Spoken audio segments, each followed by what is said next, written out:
Hello, and thank you for calling.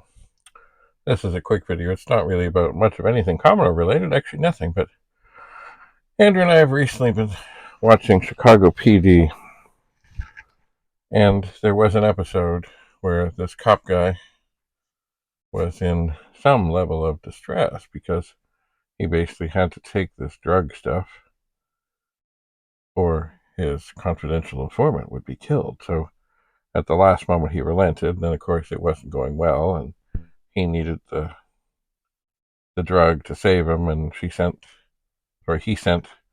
the girl off to his truck, the back, flippy thing. Now, at the time, he is like in deep undercover. They've got him his own place, a new identity, a new everything, and they're going after these drug people. So she runs out to the truck to get the nose thing to save him. And what's in the thing on the back of the truck with the little flippy doors? All his police gear.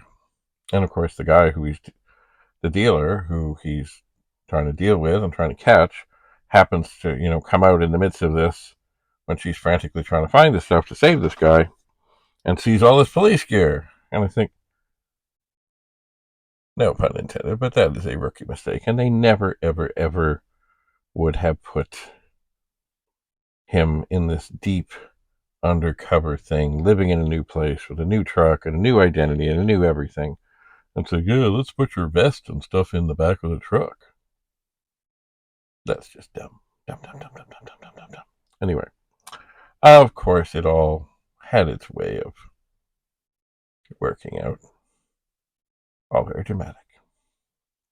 Anyway, I believe the writers could have done better.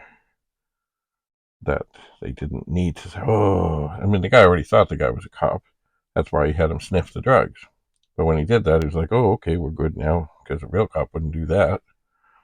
But anyway, I was just like, no, no, no, no. Anyway, that is my assessment on that episode of Chicago PD. All worked out, but not realistic. Just not.